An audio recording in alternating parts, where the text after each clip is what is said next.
ਵਾਹਿਗੁਰੂ ਸਾਹਿਬ ਜੀ। ਇੱਕ ਓੰਕਾਰ ਸਤਿਗੁਰ ਪ੍ਰਸਾਦ। ਸ੍ਰੀ ਨਾਨਕ ਅੰਗਦ ਗੁਰੂ ਅਮਰਦਾਸ ਪਦ ਬੰਦ। ਰਾਮਦਾਸ ਅਰਜਨ ਗੁਰੂ ਬਾਰ ਸ੍ਰੀ ਹਰਿ ਗੋਬਿੰਦ। ਹਰੀ ਰਾਏ ਹਰਿ ਕ੍ਰਿਸ਼ਨ ਗੁਰ ਤੇਗ ਬਹਾਦਰ ਚੰਦ। ਦਸਵੇਂ ਗੋਬਿੰਦ ਸਿੰਘ ਗੁਰੂ ਨਮੋ ਚਰਨ ਅਰਬਿੰਦ। ਜਿਸ ਮਹਿ ਅੰਮ੍ਰਿਤ ਗਿਆਨ ਹੈ ਮਾਣਕ ਭਗਤ ਵੈਰਾਗ। ਸ੍ਰੀ ਗੁਰੂ ਗ੍ਰੰਥ ਸਾਹਿਬ ਉद्धਦ ਬੰਦੋਂ ਕਰ ਅਨੁਰਾਗ। ਸ੍ਰੀ ਗੁਰ ਸ਼ਬਦ ਕਮਾਏ ਜਿਨ ਜੀਤੇ ਪੰਚ ਵਿਕਾਰ। ਤਿਨ ਸੰਤਨ ਕੀ ਬੰਦਨਾ ਸਿਰ ਚਰਨਨ ਪਰ ਧਾਰ। ਹੇ ਕੰਕਾਰਾ ਸਤਿਗੁਰੂ ਤਿਹ ਪ੍ਰਸਾਦ ਸਚ ਹੋਏ। ਵਾਹਿਗੁਰੂ ਜੀ ਕੀ ਫਤਿਹ।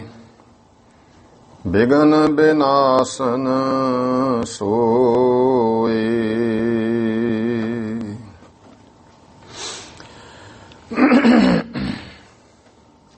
ਵਾਹਿਗੁਰੂ ਜੀ ਕਾ ਖਾਲਸਾ ਵਾਹਿਗੁਰੂ ਜੀ ਕੀ ਫਤਿਹ।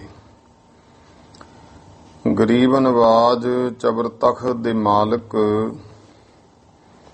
ਜੁਗੋ ਜੁਗ ਅਟਲ ਦਸਾਂ ਪਾਤਸ਼ਾਹੀਆਂ ਦੀ ਆਤਮਿਕ ਜੋਤ।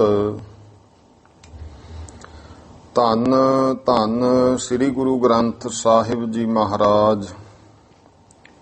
ਗੁਰੂ ਸਾਹਿਬ ਜੀ ਦੀ ਕਿਰਪਾ ਬਖਸ਼ਿਸ਼ ਹੋਈ ਹੈ ਜੋ ਮਹਾਰਾਜ ਜੀ ਨੇ ਸ਼ਾਮ ਦੇ ਸਮੇਂ ਦੀਆਂ ਸਤਸੰਗ ਘੜੀਆਂ ਬਖਸ਼ਿਸ਼ ਕੀਤੀਆਂ ਹਨ।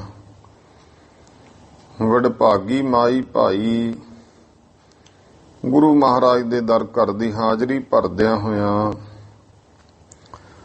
ਜੋ ਲੜੀਵਾਰ ਇਤਿਹਾਸ ਦੀ ਕਥਾ ਚੱਲ ਰਹੀ ਹੈ ਸਰਵਣ ਕਰਕੇ ਲਾਹੇ ਪ੍ਰਾਪਤ ਕਰ ਰਹੇ ਹੋ। ਦੂਜੇ ਪਾਤਸ਼ਾਹ ਧੰਨ ਧੰਨ ਸ੍ਰੀ ਗੁਰੂ ਅੰਗਦ ਦੇਵ ਮਹਾਰਾਜ ਜੀ ਦੀ ਅੰਸ਼ ਬੰਸ਼ ਸਤਿਗੁਰੂ ਜੀ ਦੀ 12ਵੀਂ ਪੀੜ੍ਹੀ ਵਿੱਚ ਪੈਦਾ ਹੋਏ ਮਹਾਨ ਵਿਦਵਾਨ ਅਤੀ ਸਤਿਕਾਰਯੋਗ ਸ੍ਰੀਮਾਨ ਕਵੀ ਸੰਤ ਰੇਣ ਪ੍ਰੇਮ ਸਿੰਘ ਜੀ। ਉਹਨਾਂ ਦੁਆਰਾ ਰਚਿਤ ਦਸਾਂ ਪਾਤਸ਼ਾਹੀਆਂ ਦਾ ਇਤਿਹਾਸ ਸ੍ਰੀ ਗੁਰਪੁਰਬ ਪ੍ਰਕਾਸ਼ ਗ੍ਰੰਥ ਜਿਸ ਦੀ ਲੜੀਵਾਰ ਜੋ ਕਥਾ ਚੱਲ ਰਹੀ ਹੈ। ਆਪਾਂ ਪੰਜਵੇਂ ਮਹੱਲੇ ਦੀ ਕਥਾ ਸਰਵਣ ਕਰ ਰਹੇ ਹਾਂ। ਤੋ ਲੜੀ ਤਹਿਤ ਕੱਲ ਆਪ ਜੀ ਨੇ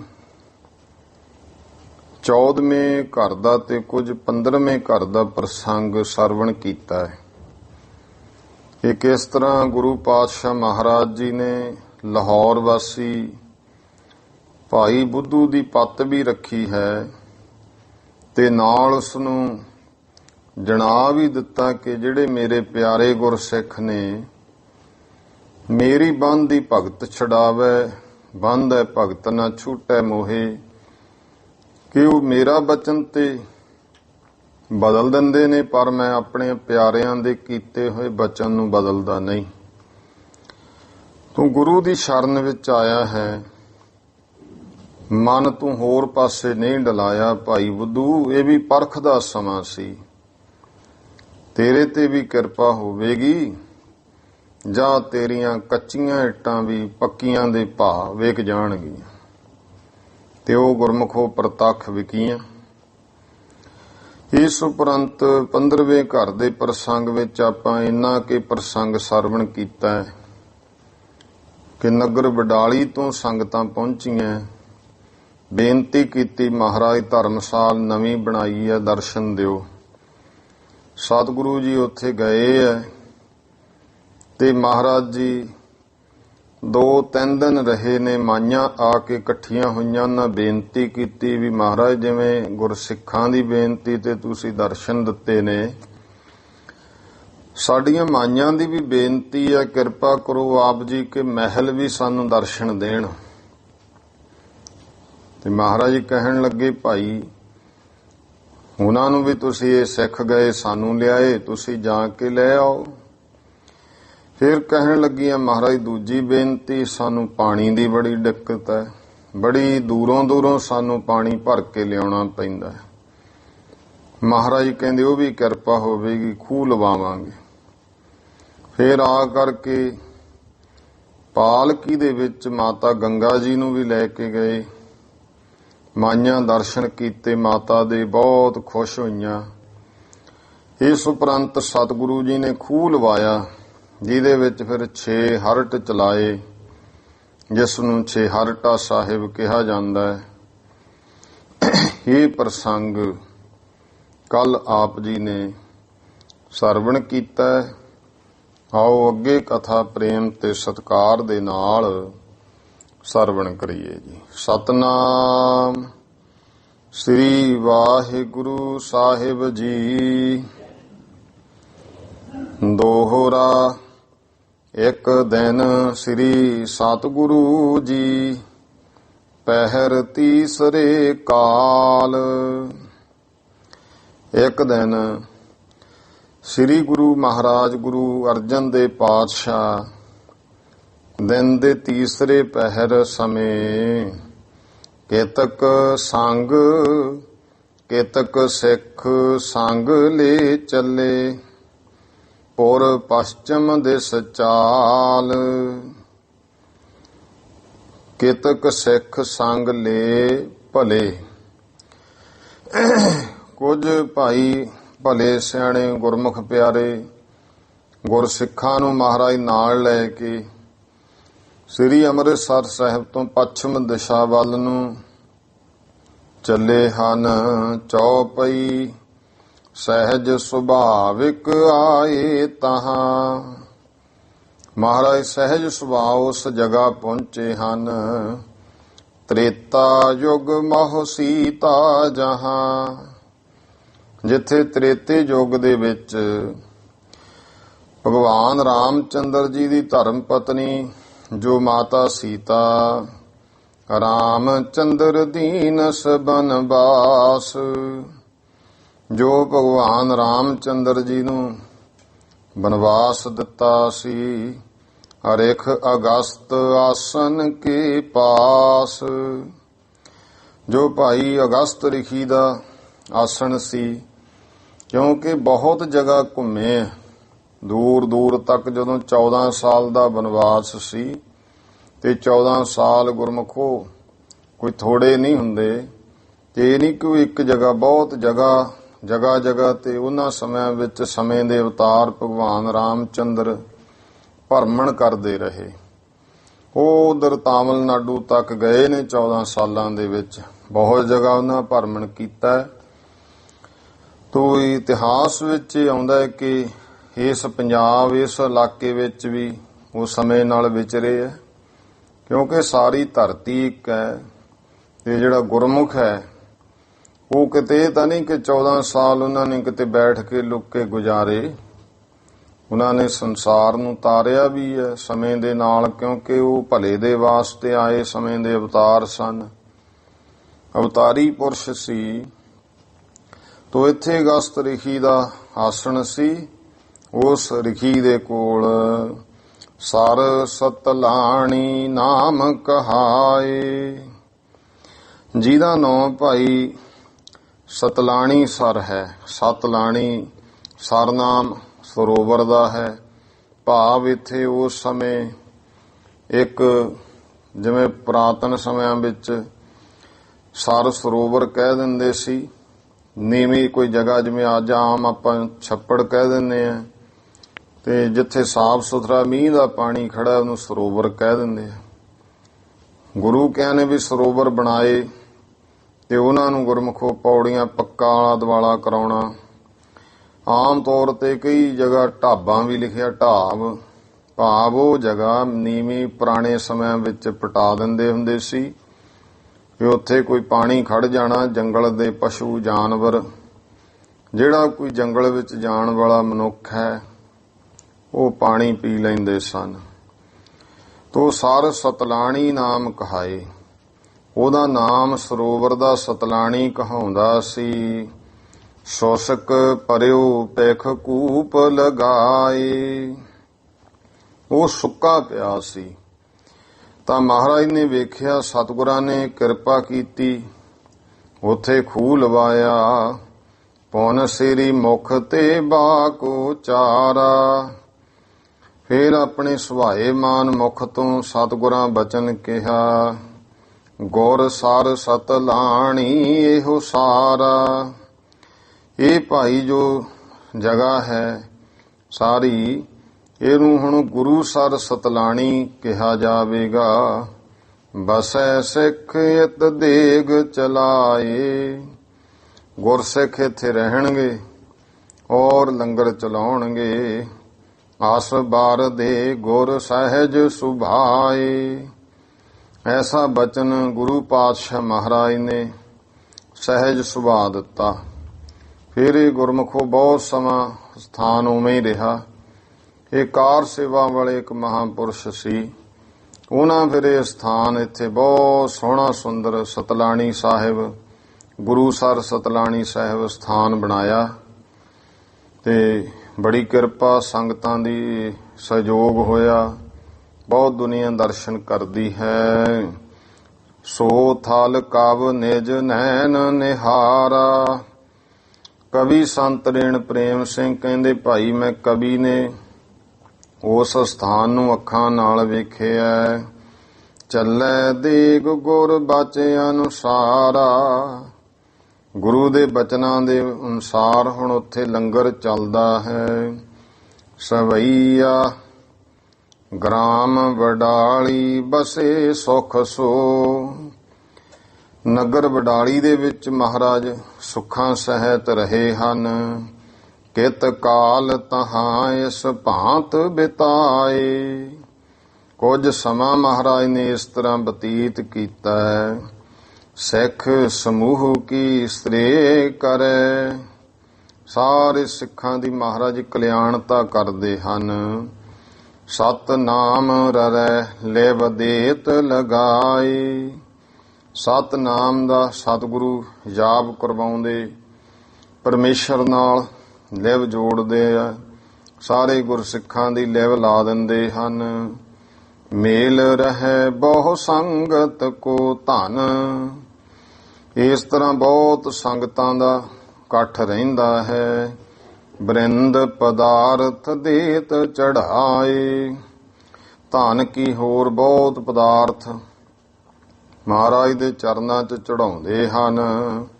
ਸੋ ਉਪਕਾਰ ਕੇ ਕਾਰਨ ਸ੍ਰੀ ਗੁਰ। ਤੋ ਫਿਰ ਇਹ ਪਰਉਪਕਾਰ ਦੇ ਵਾਸਤੇ ਸ੍ਰੀ ਗੁਰੂ ਮਹਾਰਾਜ ਨੇ ਕੂਪ ਤੇ ਆਦਿਕ ਦੇਤ ਲਗਾਏ। ਇਹਨਾਂ ਇਲਾਕਿਆਂ ਵਿੱਚ ਫਿਰ ਮਹਾਰਾਜ ਨੇ ਉਹ ਮਾਇਆ ਨਾਲ ਖੂਹ ਇਤਿਆਦਿਕ ਲਵਾ ਦਿੱਤੇ ਸਨ।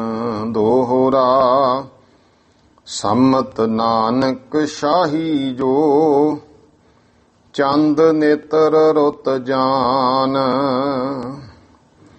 ਹੁਣ ਇੱਥੇ ਤਰੀਕ ਦੱਸਦੇ ਆ ਕਿ ਸੰਮਤ ਨਾਨਕ ਸ਼ਾਹੀ ਤੇ ਗਾਹਾਂ ਗੁਰਮੁਖੋ ਤਰੀਕ ਲਿਖੀ ਹੈ। ਇਹ ਵਿਦਵਤ ਹੈ। ਦੇਖੋ ਕੀ ਲਿਖਿਆ, ਚੰਦ ਨੇਤਰ ਰੁੱਤ ਜਾਨ। ਚੰਦ ਨੇਤਰ ਤੇ ਰੁੱਤ ਇਹ ਤਰੀਕ ਹੈ। ਨਾਨਕ ਸ਼ਾਹੀ ਸੰਮਤ ਦਾ ਸਨ ਹੈ। ਸੰਮਤ ਹੁਣ ਇਹਦਾ ਜਦੋਂ ਤੁਸੀਂ ਇਹਦੇ ਭਾਵ ਨੂੰ ਵੇਖੋਗੇ, ਚੰਦ ਲਿਖਤਾ, ਫਿਰ ਨੇਤਰ ਲਿਖਤਾ, ਫਿਰ ਰੁੱਤ ਲਿਖਤੀ। ਭਾਵ ਕੀ ਹੈ? ਚੰਦ ਦਾ ਭਾਵ ਇੱਕ, ਚੰਦ ਇੱਕ ਹੈ। ਫਿਰ ਨੇਤਰ ਲਿਖਤੇ। ਹੁਣ ਅੱਖਾਂ ਕਿੰਨੀਆਂ ਹੁੰਦੀਆਂ? 2। ਤੇ ਗਾਂ ਲਿਖਤਾ ਰੁੱਤ। ਰੁੱਤਾਂ ਕਿੰਨੀਆਂ ਨੇ? 6। ਬਣ ਗਿਆ 126। ਸੰਮਤ ਨਾਨਕ ਸ਼ਾਹੀ ਜੋ ਚੰਦ ਨੇਤਰ ਰੁੱਤ ਜਾਨ। ਭਾਵ ਨਾਨਕ ਸ਼ਾਹੀ ਸੰਮਤ ਉਸ ਸਮੇਂ 126 ਜਾਣ ਲਓ। 126।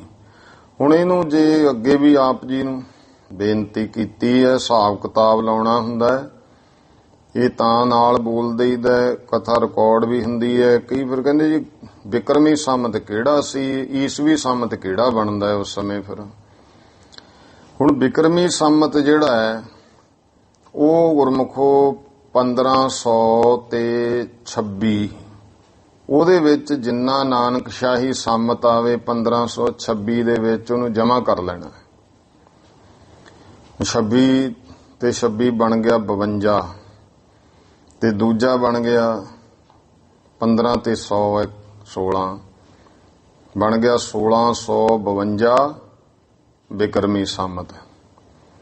ਤੇ ਈਸਵੀ ਸੰਨ ਜਿਹੜਾ ਹੈ, ਜੇ ਈਸਵੀ ਸੰਨ ਦੇ ਹਿਸਾਬ ਨਾਲ ਵੇਖਣਾ ਕਿੰਨਾ ਬਣਦਾ ਹੈ ਤਾਂ 1469 ਦੇ ਵਿੱਚ ਇੱਥੇ 126 ਜੋੜ ਲਓ। ਇੰਨਾ ਜਿੰਨਾ ਹੈ ਇਹ ਫਿਰ ਬਣ ਜਾਣਾ ਹੈ, ਸ਼ਾਇਦ ਮੇਰੇ ਹਿਸਾਬ ਨਾਲ 1595 ਬਣ ਜੂ। ਹਾਂ, ਇਹ ਈਸਵੀ ਸੰਨ ਬਣ ਜਾਣਾ। ਭਾਵ ਕੀ ਹੈ ਕਿ ਗੁਰੂ ਨਾਨਕ ਦੇ ਮਹਾਰਾਜ ਦੇ ਅਵਤਾਰ ਵਾਲੇ ਸੰਮਤ ਦੇ ਵਿੱਚ ਨਾਨਕ ਸ਼ਾਹੀ ਸੰਮਤ ਦੀ ਜਿੰਨੀ ਤਰੀਕ ਆਵੇ ਉਹ ਵਿੱਚ ਜੋੜ ਲੈਣਾ, ਤਾਂ ਫਿਰ ਉਹਦੇ ਨਾਲ ਹੀ ਬਿਕਰਮੀ ਸੰਮਤ ਵੀ ਨਿਕਲ ਆਉਣਾ, ਈਸਵੀ ਸੰਨ ਵੀ ਨਿਕਲ ਆਊਗਾ ਜੇ ਕੱਢਣਾ। ਕਿਉਂਕਿ ਕਵੀ ਸੰਤ ਰੇਣ ਪ੍ਰੇਮ ਸਿੰਘ ਜੀ ਨੇ ਜੋ ਵਰਤਿਆ ਉਹ ਨਾਨਕ ਸ਼ਾਹੀ ਸੰਮਤ ਵਰਤਿਆ ਹੈ। ਸੰਮਤ ਨਾਨਕ ਸ਼ਾਹੀ ਜੋ ਚੰਦ ਨੇਤਰ ਰੁੱਤ ਜਾਨ। ਚੰਦ ਇੱਕ, ਨੇਤਰ 2, ਰੁੱਤਾਂ 6, 126 ਨਾਨਕ ਸ਼ਾਹੀ ਸੰਮਤ ਜਾਣ ਲੋ।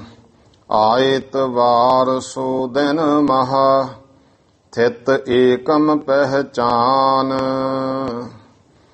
ਐਤਵਾਰ ਦਾ ਉਸ ਦਿਨ ਭਾਈ ਦਿਨ ਸੀ, ਮਹਾਨ ਦਿਨ ਹੈ, ਕਿਉਂਕਿ ਜਦੋਂ ਕੋਈ ਵੀ ਗੁਰੂ ਪਾਤਸ਼ਾਹ ਮਹਾਰਾਜ ਕਿਰਪਾ ਕਰ ਦੋ ਦਿਨ ਮਹਾਨ ਹੀ ਹੈ। ਏਕਮ ਥਿਤ ਇਹ ਜਾਣ ਲਓ। ਅਰਧ ਜਾਮਨੀ ਬਿਤੀ ਤਬ ਭੁਖ ਨਛੱਤਰ ਪ੍ਰਮਾਨ। ਤੇ ਉਸ ਸਮੇਂ ਅੱਧੀ ਰਾਤ ਬੀਤੀ ਹੈ। ਨਛੱਤਰ ਪੱਖ ਪ੍ਰਮਾਣਿਕ, ਇਹ ਨਛੱਤਰ ਜਿਹੜੇ ਸਮੇਂ ਨੇ ਉਹ ਜਾਣ ਲਓ। ਕ੍ਰਿਸ਼ਨ ਪੱਖ ਆਸਾੜ ਕੋ ਗੁਰ ਗ੍ਰਹਿ ਸੁਤ ਪ੍ਰਗਟਾਨ। ਫਿਰ ਕ੍ਰਿਸ਼ਨ ਪੱਖ, ਕ੍ਰਿਸ਼ਨ ਦਾ ਅਰਥ ਇੱਥੇ ਕੀ ਹੈ? ਕ੍ਰਿਸ਼ਨ ਪੱਖ ਵੀ ਕਿਹੜਾ ਸੀ ਏਕਮ? ਕਵੀ ਨੇ ਕਿਹਾ ਕ੍ਰਿਸ਼ਨ ਪੱਖ। ਇਹਦਾ ਪੱਖ ਭਾਵ ਕੀ ਹੈ? ਜਿਵੇਂ ਕ੍ਰਿਸ਼ਨ ਭਗਵਾਨ, ਉਹਨਾਂ ਦਾ ਰੰਗ ਕਾਲਾ ਸੀ। ਇਹ ਤੋਂ ਭਾਵ ਕ੍ਰਿਸ਼ਨ ਪੱਖ ਤੋਂ ਭਾਵ ਕੀ ਲਿਆ? ਵੀ ਹਨੇਰ ਪੱਖ, ਜਿਹਦੇ ਵਿੱਚ ਚਾਨਣ ਨਹੀਂ ਹੈ। ਕ੍ਰਿਸ਼ਨ ਪੱਖ ਅਸਾੜ ਕੋ ਭਾਵ ਹਨੇਰ ਪੱਖ ਸੀ। ਉਸ ਸਮੇਂ ਹਾੜ ਦਾ ਮਹੀਨਾ ਹੈ। ਗੁਰ ਗ੍ਰਹਿ ਸੁਤ ਪ੍ਰਗਟਾਨ, ਗੁਰੂ ਪਾਤਸ਼ਾਹ ਮਹਾਰਾਜ ਦੇ ਘਰ ਪੁੱਤਰ ਪ੍ਰਗਟ ਹੋਇਆ ਹੈ। ਭਾ ਗੁਰ ਘਰ ਉਤਸ਼ਾਹ ਬਹੁ ਤਬ ਗੋਰੇ ਅਰਜਨ ਚੰਦ।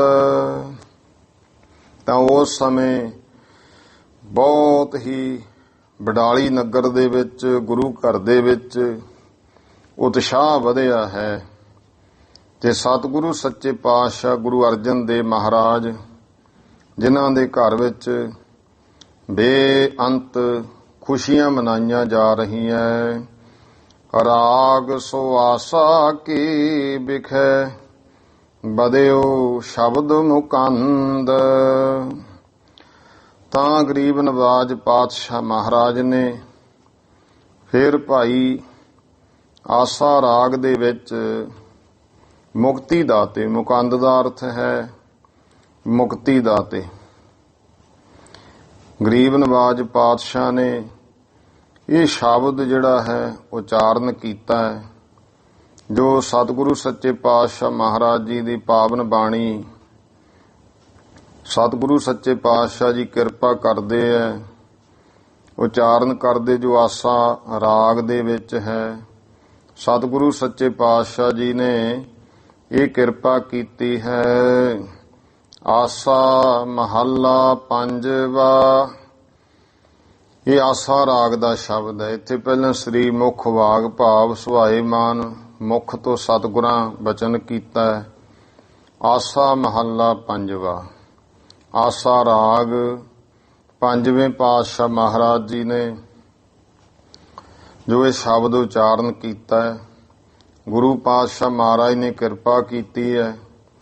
ਇਹਦੀ ਉਥਾਨਕਾ ਸਤਿਪੁਰਸ਼ ਸੁਣਾਉਂਦੇ ਹੁੰਦੇ ਵੀ ਜਦੋਂ ਗੁਰੂ ਅਰਜਨ ਦੇਵ ਪਾਤਸ਼ਾਹ ਸ੍ਰੀ ਅੰਮ੍ਰਿਤਸਰ ਸਾਹਿਬ ਨੇ ਗੁਰੂ ਸਾਹਿਬ ਜੀ ਦੇ ਮਹਿਲ ਮਾਤਾ ਗੰਗਾ ਜੀ ਨੇ ਬੇਨਤੀ ਕੀਤੀ ਕਿ ਮਹਾਰਾਜ ਸਾਰਿਆਂ ਗੁਰਸਿੱਖਾਂ ਨੂੰ ਵਰ ਬਖਸ਼ਦੇ ਹੋ, ਕਿਰਪਾ ਕਰੋ ਮੇਰੀ ਝੋਲੀ ਵੀ ਸਾਹਿਬਜ਼ਾਦੇ ਦੀ ਬਖਸ਼ਿਸ਼ ਕਰੋ, ਕਿਉਂਕਿ ਪਿਰਥੀਆ ਉਸ ਦੀ ਧਰਮ ਪਤਨੀ ਹੈ, ਕਰਮੋਂ ਮਿਹਣੇ ਮਾਰਦੇ ਇਹਨਾਂ ਦੇ ਘਰ ਕੋਈ ਪੁੱਤਰ ਨਹੀਂ ਹੋਣਾ, ਸਾਡੇ ਹੀ ਪੁੱਤਰ ਮਿਹਰਬਾਨ ਨੇ, ਗੁਰੂ ਗੱਦੀ ਦਾ ਮਾਲਕ ਬਣਨਾ।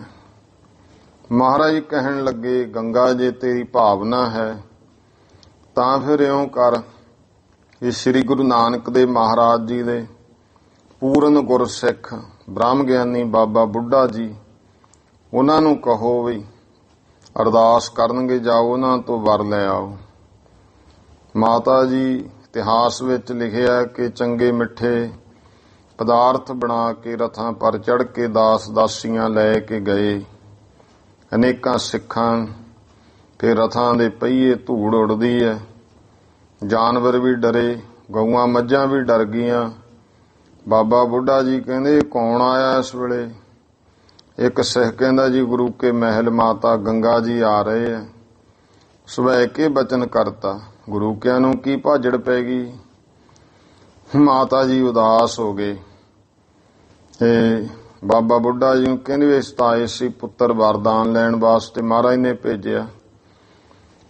ਬਾਬਾ ਜੀ ਕਹਿੰਦੇ ਮਾਤਾ ਜੀ ਮੈਂ ਕੌਣ ਆ, ਮੈਂ ਤੇ ਗੁਰੂ ਕਾ ਸਿੱਖ ਹੈ, ਕਰਨਾ ਕਰਾਉਣਾ ਤੇ ਗੁਰੂ ਸਾਹਿਬ ਨਹੀਂ ਹੈ, ਮੈਂ ਤਾਂ ਇੱਥੇ ਗੁਰੂ ਕੀ ਬੀੜ ਦਾ ਰਾਖਾਂ, ਪਸ਼ੂ ਮਾਲ ਡੰਗਰ ਚਾਰਦਾ, ਮੈਂ ਕੀ ਦੇ ਸਕਦਾ।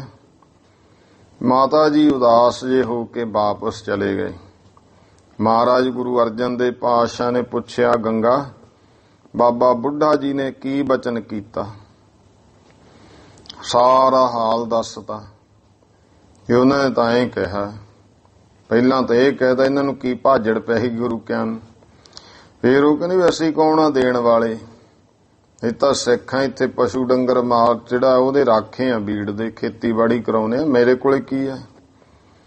ਗੁਰੂ ਅਰਜਨ ਦੇਵ ਪਾਤਸ਼ਾਹ ਕਹਿਣ ਲੱਗੇ ਗੰਗਾ ਬਾਬਾ ਬੁੱਢਾ ਜੀ ਸ੍ਰੀ ਗੁਰੂ ਨਾਨਕ ਦੇਵ ਮਹਾਰਾਜ ਤੋਂ ਹੀ ਪੂਰਨ ਗੁਰਸਿੱਖ ਨੇ। ਸ੍ਰੀ ਗੁਰੂ ਨਾਨਕ ਦੇਵ ਮਹਾਰਾਜ ਨੇ ਉਹਨਾਂ ਨੂੰ ਬ੍ਰਹਮ ਗਿਆਨਤਾ ਬਖਸ਼ੀ ਹੈ, ਤੇ ਜਿਹਨੂੰ ਆਦਿ ਗੁਰੂ ਨਾਨਕ ਨੇ ਬ੍ਰਹਮ ਗਿਆਨਤਾ ਬਖਸ਼ੀ ਹੋਵੇ, ਤਿਨ ਕੋ ਕਿਆ ਉਪਦੇਸੀ ਹੈ ਜਿਨ ਗੁਰੂ ਨਾਨਕ ਦੇਵ। ਜਿਹਦੇ ਤੇ ਗੁਰੂ ਨਾਨਕ ਦੀ ਕਿਰਪਾ ਹੋ ਗਈ ਉਹਨੂੰ ਹੋਰ ਭਲਾ ਕੌਣ ਉਪਦੇਸ਼ ਦੇਊ। ਇਸ ਕਰਕੇ ਉਹਦੇ ਨਿਮਰਤਾ ਨਾਲ ਸਿੱਖੀ ਰੂਪ ਵਿੱਚ ਰਹਿੰਦੇ ਆ। ਉਹਨਾਂ ਦੇ ਕੋਲੇ ਗੰਗਾ ਆਏ ਠਾਠ ਬਾਠ ਨਾ ਨਹੀਂ, ਸਗੋਂ ਅੰਤਰਾਤਮੇ ਗਰੀਬੀ ਧਾਰ ਕੇ ਨਿਮਰਤਾ ਨਾਲ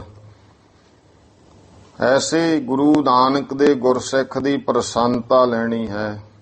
ਹੱਥੀਂ ਮਿੱਸੇ ਪ੍ਰਸ਼ਾਦੇ ਤਿਆਰ ਕਰਕੇ ਦਹੀਂ ਲੱਸੀ ਲੈ, ਸ਼ਰਧਾ ਨਾ ਜਾ, ਵੱਡੇ ਬਣ ਕੇ ਨਹੀਂ ਜਾਈਦਾ ਹੁੰਦਾ। ਦੇਖੋ ਗੁਰੂ ਕਿਆਂ ਨੇ ਆਪਣੇ ਧਰਮ ਪਤਨੀ ਨੂੰ ਵੀ ਉਪਦੇਸ਼ ਦਿੱਤਾ, ਇਹਦੇ ਵਿੱਚ ਸਾਨੂੰ ਵੀ ਸਿੱਖਿਆ। ਗੁਰਮੁਖੋ ਗੁਰੂ ਦੇ ਪਿਆਰੇ ਗੁਰੂ ਕੋਲੇ ਆਉਣਾ ਤਾਂ ਕਿੰਨੀ ਨਿਮਰਤਾ ਨਾ, ਗੁਰੂ ਦੇ ਬਖਸ਼ੇ ਹੋਏ ਗੁਰਮੁਖ ਸੰਤ ਕੋਲੇ ਵੀ ਜਾਣਾ ਤਾਂ ਅੰਦਰ ਦੀ ਭਾਵਨਾ ਕਿਹੋ ਜਿਹੀ ਹੋਣੀ ਚਾਹੀਦੀ ਹੈ। ਫਿਰ ਬਚਨ ਮੰਨਿਆ। ਅੰਮ੍ਰਿਤ ਵੇਲੇ ਉੱਠੇ, ਚੱਕੀ ਪੀਸ, ਮਿੱਸਾ ਆਟਾ ਪ੍ਰਸ਼ਾਦਾ ਤਿਆਰ ਕਰੇ, ਲੱਸੀ ਦਹੀਂ ਗੰਢਾ ਉਹ ਲੈ ਕੇ ਨੰਗੇ ਚਰਨੀ ਨਾਲ ਕੋਈ ਦਾਸੀਆਂ ਸੇਵਕ ਤੇ ਪਰਮੇਸ਼ਰ ਦਾ ਸਿਮਰਨ ਕਰਦੇ ਗਏ ਆ। ਤੇ ਹੌਲੀ ਹੌਲੀ ਜਦੋਂ ਪਹੁੰਚੇ ਆ, ਉਦੋਂ ਨੂੰ ਸਵੇਰ ਦੇ ਪ੍ਰਸ਼ਾਦਾ ਛਕਣ ਦਾ ਸਮਾਂ। ਇਧਰੋਂ ਮਾਤਾ ਜੀ ਪ੍ਰਸ਼ਾਦਾ ਲੈ ਕੇ ਪਹੁੰਚੇ। ਬਾਬਾ ਬੁੱਢਾ ਜੀ ਥੋੜੇ ਜਿਹੇ ਸਮੇਂ ਬਾਅਦ ਵੇਖ ਲਿਆ ਕਰਨ ਅੰਮ੍ਰਿਤਸਰ ਸਾਹਿਬ ਵੱਲ ਨੂੰ ਕੋਈ ਆਉਂਦਾ ਹੈ। ਗੁਰਸਿੱਖਾਂ ਪੁੱਛਿਆ, ਬਾਬਾ ਜੀ ਕੀ ਗੱਲ ਹੈ, ਕਿਹਨੂੰ ਉਡੀਕਦੇ ਹੋ? ਕਹਿੰਦੇ ਕੋਈ ਨਹੀਂ ਭਾਈ। ਜਦੋਂ ਦੂਰੋਂ ਦੇਖਿਆ ਮਾਤਾ ਗੰਗਾ ਜੀ ਨੂੰ, ਬਾਬਾ ਬੁੱਢਾ ਜੀ ਵਗ ਪਏ ਅੱਗੇ ਨੂੰ।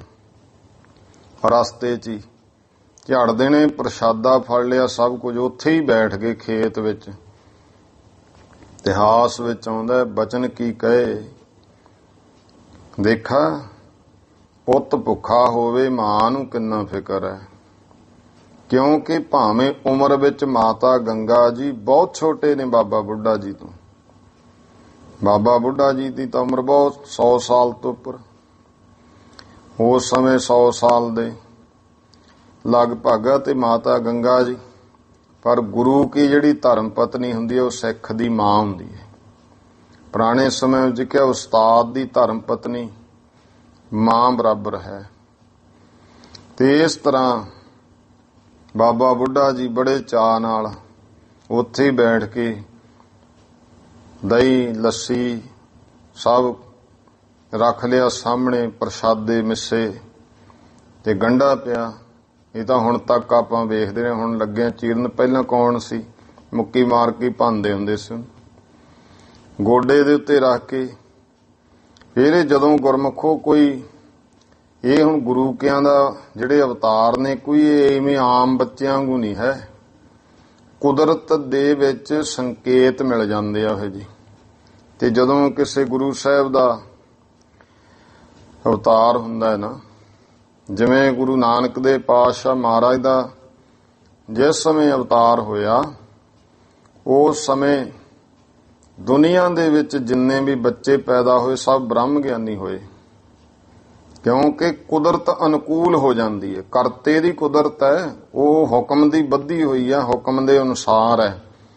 ਇਸ ਕਰਕੇ ਜਿਸ ਸਾਲ ਗੁਰੂ ਨਾਨਕ ਦੇ ਪਾਤਸ਼ਾਹ ਨੇ ਅਵਤਾਰ ਧਾਰਿਆ, ਕਵੀਰਾਜ ਭਾਈ ਸੰਤੋਖ ਸਿੰਘ ਜੀ ਨੇ ਰੰਗ ਬੰਨਿਆ ਉਹ ਸਾਰਾ, ਕਿ ਫਸਲਾਂ ਬਹੁਤ ਹਰੀਆਂ ਭਰੀਆਂ ਪ੍ਰਫੁੱਲਤ ਹੋਈਆਂ, ਬੜਾ ਫਲ ਦਿੱਤਾ, ਦਰਖਤਾਂ ਨੂੰ ਬਹੁਤ ਜ਼ਿਆਦਾ ਫਲ ਆਇਆ।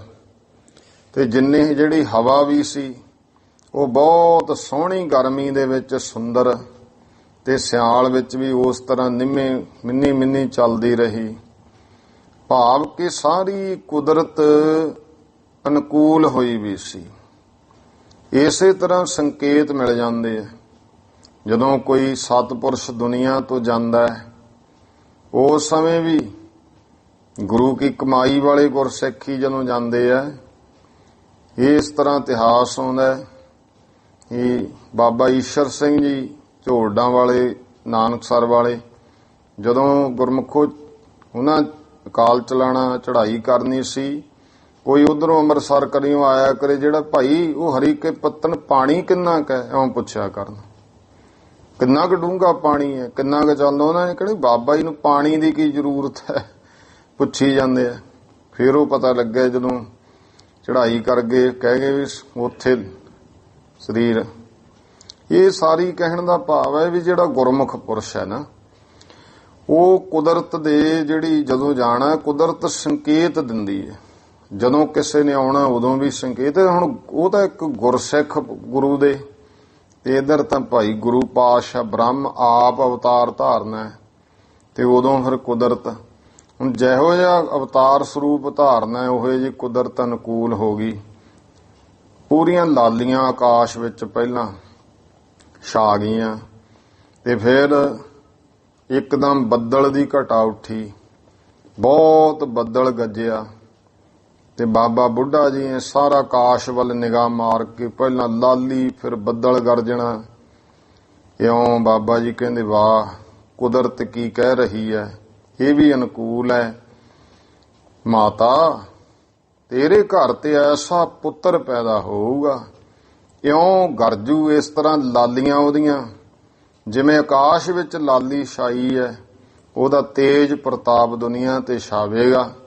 ਜਿਵੇਂ ਬੱਦਲ ਗਰਜਦਾ ਹੈ, ਇਉਂ ਦੁਸ਼ਮਣ ਦੇ ਸਾਹਮਣੇ ਗੱਜੂਗਾ ਤੇ ਮਾਰ ਕੇ ਮੁੱਕਾ ਗੋਡੇ ਤੇ ਰੱਖਿਆ ਗੰਢਾ ਭੰਨ ਕੇ ਕਹਿੰਦੇ ਮਾਤਾ ਦੁਸ਼ਮਣਾਂ ਦੇ ਸਿਰ ਇਉਂ ਭੰਨ ਦਿਆ ਕਰੂਗਾ। ਇਹ ਬਚਨ ਕਰਦੇ। ਇਹ ਹੁੰਦਾ ਸਾਰਾ ਕੁਝ ਸੰਕੇਤ ਬਾਬਾ ਬੁੱਢਾ ਜੀ ਨੇ ਇਸ ਤਰ੍ਹਾਂ ਕਿਰਪਾ।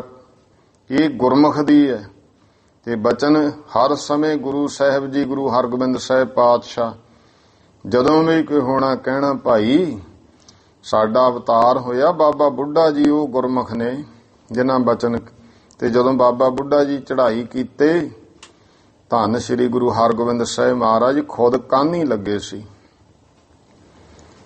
ਸਤਿਗੁਰੂ ਸੱਚੇ ਪਾਤਸ਼ਾਹ ਮਹਾਰਾਜ ਨੇ ਮਾਤਾ ਗੰਗਾ ਜੀ ਨੂੰ ਭੇਜਿਆ ਤੇ ਇਸ ਤਰ੍ਹਾਂ ਪ੍ਰਸ਼ਾਦਾ ਛਕਿਆ, ਚੁਲਾ ਕੀਤਾ, ਬੱਦਲਾਂ ਦੀ ਗਰਜ, ਬਿਜਲੀ ਦੇ ਲਿਸ਼ਕਾਰੇ, ਸਾਰੇ ਉਸ ਮੁਤਾਬਕ। ਫਿਰ ਇਹ ਇਤਿਹਾਸ ਵਿੱਚ ਤਰੀਕ ਆਉਂਦੀ ਹੈ 21 ਅੱਸੂ ਸੀ, ਜਦੋਂ ਮਾਤਾ ਜੀ ਬਾਬਾ ਜੀ ਕੋਲੋਂ ਵਰਦਾਨ ਪ੍ਰਾਪਤ ਕਰਕੇ ਆਏ, ਬਹੁਤ ਪ੍ਰਸੰਨ ਹੋਏ ਤੇ ਅੰਮ੍ਰਿਤਸਰ ਸਾਹਿਬ। ਫਿਰ ਹਾੜਵਦੀ ਏਕਮ 1652 ਬਿਕਰਮੀ ਸਵਾ ਪਹਿਰ ਤੜਕੇ ਧੰਨ ਸ੍ਰੀ ਗੁਰੂ ਹਰਗੋਬਿੰਦ ਸਾਹਿਬ ਪਾਤਸ਼ਾਹ ਪ੍ਰਗਟ ਹੋਏ, ਗੁਰਸਿੱਖਾਂ ਵਧਾਈਆਂ ਦਿੱਤੀਆਂ। ਉਸ ਸਮੇਂ ਫਿਰ ਮਹਾਰਾਜ ਨੇ ਜਦੋਂ ਗੁਰੂ ਹਰਗੋਬਿੰਦ ਸਾਹਿਬ ਪਾਤਸ਼ਾਹ ਮਹਾਰਾਜ ਦਾ ਅਵਤਾਰ, ਤਾਂ ਉਤਸ਼ਾਹ ਹੋਇਆ। ਸਤਿਗੁਰੂ ਸੱਚੇ ਪਾਤਸ਼ਾਹ ਜੀ ਨੇ ਇਹ ਬਚਨ ਉਚਾਰੇ ਹਨ, ਸ਼ਬਦ ਉਚਾਰਨ ਕੀਤਾ। ਆਸਾ ਮਹੱਲਾ ਪੰਜਵਾ। ਸਤਿਗੁਰ ਸਾਚੈ ਦੀਆ ਭੇਜ। ਭਾਈ ਸੱਚੇ ਸਤਿਗੁਰੂ ਨੇ, ਭਾਵ ਸ੍ਰੀ ਗੁਰੂ ਨਾਨਕ ਦੇਵ ਮਹਾਰਾਜ, ਸ੍ਰੀ ਗੁਰੂ ਰਾਮਦਾਸ ਪਾਤਸ਼ਾਹ, ਉਹਨਾਂ ਨੇ ਹੀ ਦੀਆ ਭੇਜੇ। ਬਾਲਕ ਹਰਗੋਬਿੰਦ ਇਹ ਸਾਡੇ ਘਰ ਭੇਜ ਦਿੱਤਾ ਹੈ। ਚਿਰ ਜੀਵਨ ਉਪਜਿਆ ਸੰਜੋਗ, ਤੇ ਇਹ ਹੁਣ ਚਿਰੰਜੀਵੀ ਹੋਊਗਾ ਤੇ ਇਹ ਗੁਰਗੱਦੀ ਦਾ ਸੰਜੋਗ ਲੈ ਕੇ ਪੈਦਾ ਹੋਇਆ। ਇਸ ਤਰ੍ਹਾਂ ਕਿ ਵਰਦਾਨ ਸੰਜੋਗ ਦੁਆਰਾ ਆਏ ਹਨ। ਉਦਰੈ ਮਾਹੇ ਆਏ ਕੀਆ ਨਿਵਾਸ। ਜਦੋਂ ਮਾਤਾ ਗੰਗਾ ਜੀ ਦੇ ਉਦਰ ਵਿੱਚ ਆ ਨਿਵਾਸ ਕੀਤਾ, ਮਾਤਾ ਕੈ ਮਨ ਬਹੁਤ ਵਿਗਾਸ। ਮਾਤਾ ਗੰਗਾ ਜੀ ਦੇ ਮਨ ਵਿੱਚ ਬਹੁਤ ਹੀ ਖੇੜਾ ਸੀ। ਜੰਮਿਆ ਪੂਤ ਭਗਤ ਗੋਬਿੰਦ ਕਾ। ਮਹਾਰਾਜ ਕਹਿੰਦੇ ਭਾਈ ਇਹ ਜੋ ਪੁੱਤਰ ਦਾ ਜਨਮ ਹੋਇਆ, ਇਹ ਪਰਮੇਸ਼ਰ ਦਾ ਭਗਤ ਸੇਵਕ ਹੈ। ਪ੍ਰਗਟਿਆ ਸਭ ਮਹਿ ਲਿਖਿਆ ਧੁਰ ਕਾ ਰਹਾਉ। ਇਹ ਅਕਾਲ ਪੁਰਖ ਦਾ ਧੁਰੋਂ ਹੀ ਲਿਖਿਆ ਹੋਇਆ ਲੇਖ ਹੈ ਜੋ ਸਾਰੇ ਅੱਜ ਪ੍ਰਗਟ ਹੋਇਆ ਹੈ। ਦਸੀ ਮਾਸੀ ਹੁਕਮ ਬਾਲਕ ਜਨਮ ਲੀਆ। ਦਸੀ ਮਹੀਨੇ ਇਹ ਬਾਲਕ ਭਾਵ ਗੁਰੂ ਹਰਗੋਬਿੰਦ ਸਾਹਿਬ ਜੀ ਨੇ ਅਵਤਾਰ ਲਿਆ ਹੈ। ਮਿਟਿਆ ਸੋਗ ਮਹਾ ਆਨੰਦ ਥੀਆ। ਸਾਰੀ ਸੋਗ, ਕਿਉਂਕਿ ਮਨ ਵਿੱਚ ਇਹੀ ਸੀ ਨਾ, ਇਹ ਕਹਿਣਾ ਵੀ ਮਹਾਰਾਜ ਦੇ ਪੁੱਤਰ ਨਹੀਂ ਹੈ। ਗੁਰ ਸਾਰੇ ਹੁਣ ਸੋਗ ਖਤਮ ਹੋ ਗਏ, ਵੱਡਾ ਆਨੰਦ ਖੁਸ਼ੀ ਹੋ ਗਈ। ਗੁਰਬਾਣੀ ਸਖੀ ਆਨੰਦ ਗਾਵੇ। ਸਾਰਾ ਪਰਿਵਾਰ ਕੀ ਸਖੀਆਂ ਸਿੱਖ ਸਾਰੇ ਮਿਲ ਕੇ ਪਾਵਨ ਪਵਿੱਤਰ ਗੁਰਬਾਣੀ ਆਨੰਦ ਸਾਹਿਬ ਗਾਇਨ ਕਰਦੇ ਹਨ। ਸਾਚੇ ਸਾਹਿਬ ਕੈ ਮਨ ਭਾਵੈ। ਤੇ ਇਹ ਪਰਮੇਸ਼ਰ ਦਾ ਜਸ ਹੈ ਜੋ ਸੱਚੇ ਮਾਲਕ ਵਾਹਿਗੁਰੂ ਜੀ ਨੂੰ, ਸੱਚਾ ਮਾਲਕ ਧੰਨ ਗੁਰੂ ਪਾਤਸ਼ਾਹ ਮਹਾਰਾਜ ਗੁਰੂ ਨਾਨਕ ਦੇਵ, ਸ੍ਰੀ ਗੁਰੂ ਅੰਗਦ ਦੇਵ ਜੀ, ਸ੍ਰੀ ਗੁਰੂ ਅਮਰਦਾਸ ਜੀ, ਸ੍ਰੀ ਗੁਰੂ ਰਾਮਦਾਸ ਮਹਾਰਾਜ, ਉਹਨਾਂ ਦੇ ਮਨ ਨੂੰ ਭਾਉਂਦਾ ਹੈ। ਵਧੀ ਵੇਲ ਬਹੁ ਪੀੜੀ ਚਾਲੀ। ਇਹ ਸੋਢ ਵੰਸ਼ ਦੀ ਵੇਲ ਵਧ ਗਈ। ਕਹਿੰਦੇ ਅੱਗੇ ਦੇਖੋ ਪੀੜੀ ਚੱਲ ਪਈ ਗੁਰਗੱਦੀ ਵਾਲੀ। ਧਰਮ ਕਲਾ ਹਰ ਬੰਦ ਬਹਾਲੀ। ਇਹ ਧਰਮ ਦੀ ਹੋਈ ਕਲਾ ਹੈ ਜੋ ਪਰਮੇਸ਼ਰ ਨੇ ਆਪ ਇਹ ਧਰਮ ਕਲਾ ਸਾਰੀ ਸ਼ਕਤੀ ਧਰਮ ਦੀ ਇਕੱਠੀ ਕਰਕੇ ਬਾਲਕ ਰੂਪ ਦੇ ਵਿੱਚ ਬੰਨ ਕੇ ਟਿਕਾ ਦਿੱਤੀ। ਮਨ ਚਿੰਦਿਆ ਸਤਿਗੁਰੂ ਦਿਵਾਇਆ। ਜੋ ਮਨ ਦੀ ਚਿਤਵਨੀ ਸੀ ਉਹ ਦੇਖੋ ਗੁਰੂ ਨਾਨਕ ਦੇ ਪਾਤਸ਼ਾਹ ਸਤਿਗੁਰੂ ਜੀ ਨੇ ਬਾਬਾ ਬੁੱਢਾ ਰਾਹੀਂ ਇਹ ਵਰਦਾਨ ਦਵਾ ਦਿੱਤਾ। ਇਹ ਗੁਰੂ ਨਾਨਕ ਦੇ ਪਾਤਸ਼ਾਹ ਨੇ ਕਿਰਪਾ ਕੀਤੀ ਹੈ। ਭਏ ਅਚਿੰਤ ਏਕ ਲਿਵ ਲਾਇਆ।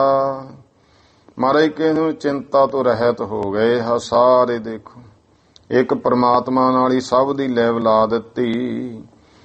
ਜੋ ਬਾਲਕ ਪਿਤਾ ਉੱਪਰ ਕਰੇ ਬਹੁ ਮਾਣ। ਜਿਵੇਂ ਇੱਕ ਬਾਲਕ ਹੈ ਉਹ ਆਪਣੇ ਪਿਤਾ ਤੇ ਹੀ ਬਹੁਤ ਮਾਣ ਕਰਦਾ ਹੈ, ਇਸੇ ਤਰ੍ਹਾਂ ਮਹਾਰਾਜ ਕਹਿੰਦੇ ਸਾਨੂੰ ਵੀ ਪਿਤਾ ਸਤਿਗੁਰੂ ਜੀ ਤੇ ਹੀ ਮਾਣ ਹੈ। ਬੁਲਾਇਆ ਬੋਲੇ ਗੁਰ ਕੈ ਭਾਣ। ਅਸੀਂ ਭਾਈ ਇਹ ਸਾਰਾ ਗੁਰੂ ਰਾਮਦਾਸ ਸੱਚੇ ਪਾਤਸ਼ਾਹ ਜੀ ਦੇ ਭਾਣੇ ਵਿੱਚ ਹੀ ਬੁਲਾਏ ਹੋਏ ਬੋਲ ਬੋਲਦੇ ਹਾਂ। ਗੁੱਝੀ ਛੰਨੀ ਨਾਹੀ ਬਾਤ। ਫਿਰ ਇਹ ਗੱਲ ਕਿਸੇ ਤਰ੍ਹਾਂ ਵੀ ਕਿਸੇ ਤੋਂ ਭਾਈ ਗੁੱਝੀ ਛੰਨੀ ਨਹੀਂ ਹੈ, ਲੁਕੀ ਛਿਪੀ ਨਹੀਂ ਹੈ। ਗੁਰ ਨਾਨਕ ਤੁਠਾ ਕੀਨੀ ਦਾਤ। ਕਿ ਗੁਰੂ ਨਾਨਕ ਦੇ ਮਹਾਰਾਜ ਜੀ ਤੁਰਠੇ ਹਨ ਜੋ ਇਹ ਉਹਨਾਂ ਨੇ ਦਾਤ ਬਖਸ਼ਿਸ਼ ਕੀਤੀ ਹੈ।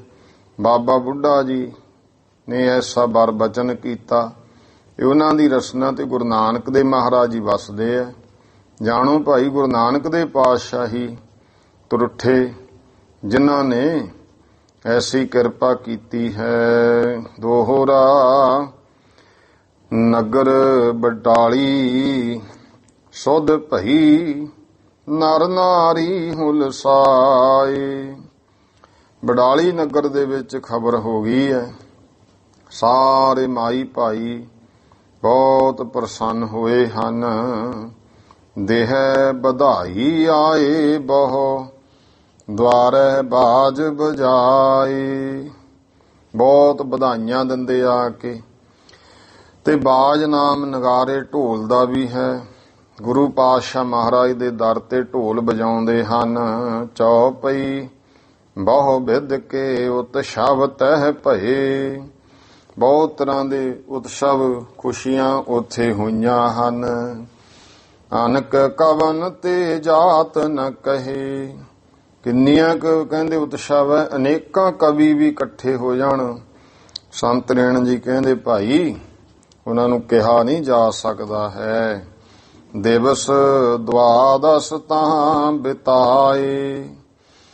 ਤੇ ਫਿਰ ਦਿਵਸ ਦਵਾਦਸ 2 ਤੇ 10 12 ਭਾਵ 12 ਦਿਨ ਉੱਥੇ ਬਤੀਤ ਕੀਤੇ ਹਨ। 13ਵੇਂ ਡੋਰਾ ਮੰਗਵਾਏ। 13ਵੇਂ ਦਿਨ ਫਿਰ ਡੋਲਾ ਮੰਗਵਾ ਲਿਆ ਹੈ। ਗੁਰ ਬੜਵਾ ਪਰਮਾਤਾ ਡੋਰੇ। ਗੁਰੂ ਸਾਹਿਬ ਜੀ ਬੜਵਾ, ਇੱਥੇ ਸ਼ਬਦ ਲਿਖਿਆ ਗੜਵਾ ਪਰ ਅਸਲ ਸ਼ਬਦ ਬੜਵਾ। ਬੜਵਾ ਘੋੜੀ ਨੂੰ ਕਹਿੰਦੇ ਆ। ਗੁਰੂ ਸਾਹਿਬ ਘੋੜੀ ਤੇ ਸਵਾਰ ਹੋਏ ਆ ਤੇ ਮਾਤਾ ਜੀ ਡੋਲੇ ਵਿੱਚ ਸਵਾਰ ਹਨ। ਸੰਗਤ ਜੁਤ ਆਏ ਪੋਰੇ ਹੋਰੇ। ਸੰਗਤਾਂ ਸਮੇਤ ਹੁਣ ਅੰਮ੍ਰਿਤਸਰਪੁਰੀ ਨਗਰ ਆ ਗਏ ਹਨ। ਪ੍ਰਥਮ ਸ੍ਰੀ ਹਰਿਮੰਦਰ ਆਏ। ਸਭ ਤੋਂ ਪਹਿਲਾਂ ਸ੍ਰੀ ਹਰਿਮੰਦਰ ਸਾਹਿਬ ਪਹੁੰਚੇ। ਘਰ ਪਰ ਕਰਮਾ ਭੇਟ ਚੜਾਏ। ਪਰ ਕਰਮਿਆਂ ਕਰਕੇ ਭੇਟਾ ਚੜਾਈ ਹੈ। ਸ੍ਰੀ ਬ੍ਰਿਧ ਜੀ ਭਾਈ ਗੁਰਦਾਸ ਤੋ ਸਵਾਇਮਾਨ ਬਾਬਾ ਬੁੱਢਾ ਜੀ ਭਾਈ ਗੁਰਦਾਸ ਜੀ। ਸੰਗਤ ਯੁਤ ਦਰਸੇ ਸੁਖ ਰਾਸ। ਸੰਗਤਾਂ ਸਮੇਤ ਹੋਰ ਸਭ ਨੇ ਸੁੱਖਾਂ ਦੀ ਰਾਸ ਸਤਿਗੁਰੂ ਦੇ ਦਰਸ਼ਨ ਕੀਤੇ। ਕੁਸਲ ਪ੍ਰਸ਼ਨ ਬੁੱਝੈ ਸਭ ਭਾਈ। ਇਉਂ ਸਾਰੇ ਸੁੱਖ ਆਨੰਦ ਪੁੱਛਦੇ ਹਨ। ਗੁਰਪੁਰ ਬਾਸਨ ਦੀਨ ਵਧਾਈ। ਗੁਰੂਪੁਰੀ ਵਿੱਚ ਬਸੇ ਸਾਰੇ ਵਧਾਈਆਂ ਦਿੰਦੇ ਨੇ। ਲੈ ਵਧਾਈ ਗੁਰ ਸਭ ਹਰ ਖਾਏ। ਸਤਿਗੁਰੂ ਨੇ ਵਧਾਈ ਪ੍ਰਾਪਤ ਕੀਤੀ, ਸਾਰਿਆਂ ਨੂੰ ਪ੍ਰਸੰਨ ਕੀਤਾ ਹੈ। ਪੁਨੈ ਤਿਹਾਵ ਲਿਅਦਕ ਮੰਗਾਏ। ਫੇਰ ਭਾਈ ਬਹੁਤ ਕੜਾਹ ਪ੍ਰਸ਼ਾਦ ਤਿਆਰ ਕਰਕੇ ਮੰਗਵਾ ਲਿਆ। ਪਾਠ ਆਨੰਦ ਅਰਦਾਸ ਬਖਾਨੀ। ਆਨੰਦ ਸਾਹਿਬ ਦਾ ਪਾਠ ਕੀਤਾ ਤੇ ਅਰਦਾਸ ਕੀਤੀ ਹੈ। ਸ੍ਰੀ ਬੁੱਢਾ ਸੋ ਕੀਨ ਬਖਾਨੀ। ਹੇ ਬਾਬਾ ਬੁੱਢਾ ਜੀ ਨੂੰ ਸਤਿਗੁਰੂ ਪਾਤਸ਼ਾਹ ਨੇ ਬਚਨ ਕਹੇ, ਧਰੋ ਨਾਮ ਸ਼ਹਿਜ਼ਾਦੇ ਕੇਰਾ। ਬਾਬਾ ਜੀ ਸਾਹਿਬਜ਼ਾਦੇ ਦਾ ਨਾਮ ਧਰੋ ਹੁਣ। ਹਾਥ ਜੋਰ ਬ੍ਰਿਧ ਕਹਿਤੇ ਸਬੇਰਾ। ਹੱਥ ਜੋੜ ਕੇ ਬਾਬਾ ਬੁੱਢਾ ਜੀ ਉਸ ਸਮੇਂ ਕਿਹਾ, ਹੇ ਗੁਰ ਇਹ ਤਬ ਸੋਤੇ ਅਵਤਾਰ। ਹੇ ਸਤਿਗੁਰੂ ਜੀ, ਇਹ ਜੋ ਤੁਹਾਡਾ ਪੁੱਤਰ ਅਵਤਾਰ ਹਨ, ਪੀਰੀ ਮੀਰੀ ਦੋ ਤਲਵਾਰ। ਇਹ ਪੀਰੀ ਔਰ ਮੀਰੀ ਦੀਆਂ ਦੋ ਤਲਵਾਰਾਂ ਜੋ ਧਰੈ ਤਖਤ ਪਰ ਬੈਠੈ ਧੀਰ। ਇਹ ਦੋ ਤਲਵਾਰਾਂ ਧਾਰ ਕੇ ਮਹਾਰਾਜ ਹੁਣ ਤਖਤ ਤੇ ਬੈਠੂਗਾ। ਪਹਿਲਾਂ ਗੁਰਤਾ ਗੱਦੀ ਲੱਗਦੀ, ਫਿਰ ਗੁਰਮੁਖੋ ਬਾਦਸ਼ਾਹੀ, ਜਿਵੇਂ ਤਖਤ ਹੁੰਦੇ ਆ ਇਸ ਤਰ੍ਹਾਂ ਲੱਗਣਾ ਸ਼ੁਰੂ ਹੋਇਆ 6ਵੇਂ ਪਾਤਸ਼ਾਹ ਤੋਂ। ਇਉਂ ਧੀਰਜ ਹੋਵਾਨ ਹੋ ਕੇ ਬੈਠੇਗਾ। ਦੁਸ਼ਟਨ ਦਲੈ ਜਨਨ ਹਰ ਪੀਰ। ਤੇ ਜਿਹੜੇ ਦੁਸ਼ਟ ਹਨ ਉਹਨਾਂ ਨੂੰ ਦਲ ਦੇਵੇਗਾ। ਜਨਨ ਜਿਹੜੇ ਸੇਵਕ ਨੇ, ਹਰ ਪੀਰ ਉਹਨਾਂ ਦੀਆਂ ਪੀੜਾਂ ਦੂਰ ਕਰੇਗਾ। ਨਾਮ ਸੋ ਹਰ ਗੋਬਿੰਦ ਸੁਹਾਇਓ। ਇਸ ਕਰਕੇ ਮਹਾਰਾਜ ਜਿਹੜਾ ਨਾਮ ਹਰਗੋਬਿੰਦ ਹੈ ਬਹੁਤ ਸੋਭਦਾ ਹੈ। ਹਮਰੇ ਮਨ ਇਹੋ ਅਤ ਸਹਿ ਭਾਇਓ। ਬਾਬਾ ਜੀ ਕਹਿੰਦੇ ਮਹਾਰਾਜ ਸਾਡੇ ਮਨ ਨੂੰ ਤਾਂ ਇਹੀ ਨਾਮ ਬਹੁਤ ਭਾਉਂਦਾ ਹੈ। ਸੁਣ ਗੋਰੇ ਅਤ ਪ੍ਰਸੰਨ ਤਬ ਭਇਓ। ਸੁਣ ਕੇ ਗੁਰੂ ਸਾਹਿਬ ਜੀ ਬਹੁਤ ਪ੍ਰਸੰਨ ਹੋਏ। ਦੇਨ ਆਦੇਸ਼ ਕਰਾਹੋ ਵਰਤਿਓ। ਫਿਰ ਆਗਿਆ ਦੇਤੀ, ਕੜਾਹ ਪ੍ਰਸ਼ਾਦ ਵਰਤਾ ਦਿੱਤਾ ਹੈ। ਪੁਨ ਪਟ ਅੰਬਰ ਸੁਤ ਗਰ ਪਾਇਓ। ਫਿਰ ਰੇਸ਼ਮੀ ਵਸਤਰ ਪੁੱਤਰ ਦੇ ਗਲ ਪਾਇਆ ਹੈ। ਜਿਸ ਦਰਸੇ ਸਭ ਪਾਪ ਮਿਟਾਇਓ। ਐਸਾ ਸਰੂਪ ਬਾਲਕ ਗੁਰੂ ਪਾਤਸ਼ਾਹ ਜੀ ਦਾ, ਜਿਨ੍ਹਾਂ ਦੇ ਦਰਸ਼ਨ ਕੀਤਿਆਂ ਹੀ ਸਾਰੇ ਪਾਪ ਮਿਟ ਜਾਂਦੇ ਹਨ। ਇਹ ਸ੍ਰੀ ਗੁਰਪੁਰ ਪ੍ਰਕਾਸ਼ ਗ੍ਰੰਥੇ। ਇੱਥੇ ਤੱਕ ਭਾਈ ਇਹ ਗੁਰਪੁਰ ਪ੍ਰਕਾਸ਼ ਗ੍ਰੰਥ ਪੰਚਮ ਮਹੱਲੇ, ਜੋ 5ਵੇਂ ਮਹੱਲੇ ਦੀ ਕਥਾ ਚੱਲਦੀ ਹੈ। ਬਡਾਲੀ ਗਮਨ ਸ੍ਰੀ ਹਰਗੋਬਿੰਦ ਸਾਹਿਬ ਅਵਤਾਰ ਜਨਮ ਪ੍ਰਸੰਗ ਵਰਣਨ।